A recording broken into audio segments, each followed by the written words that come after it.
Nazdar lidi, tady je Pir Hunter a vítám vás u našeho prvního vlogu. Jo, je to první vlog.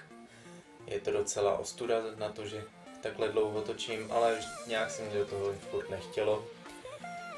Nebo když už se mě do toho chtělo, tak se to video nepovedlo, protože jsem to točil přes mobil a takovéhle věci.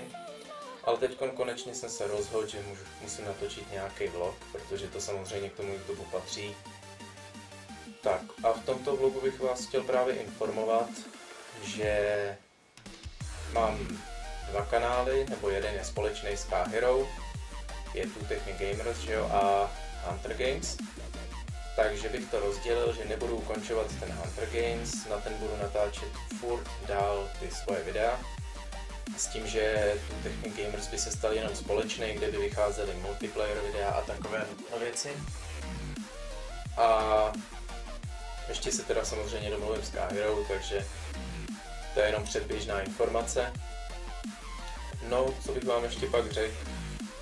Chtěl jsem dělat ještě unboxing, samozřejmě na počítač nový a takovýhle věci, prostě na kupu nových věcí, ale vždycky jsem byl strašně nedočkavý a musel jsem si to otevřít hnedka, pak už se mě to nechtělo vracet zpátky. Ale tak vám to aspoň můžu ukázat, že jsem si koupil tady hodinky, to jsem je v podstatě dostal. Smart hodinky propojený s Androidem, umí to kupu věcí. Právě mě spadlo tamhle světlo, výborně. pak jsem ještě dostal tady ty, neřeknu cardboard, VR braille prostě, kam vložíte mobil. Určitě to znáte v tom provedení od Google Cardboard,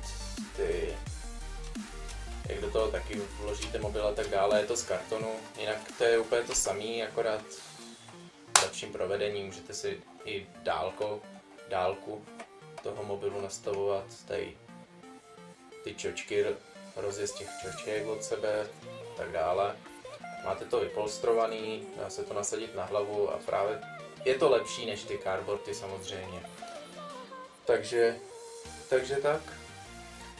No, co bych vám ještě řekl, to je asi všechno. Já doufám, že se vám tento vlog krátký líbil. Pokud ano, dejte like, potvrďte odběr, určitě budu moc rád. A mějte se, čus.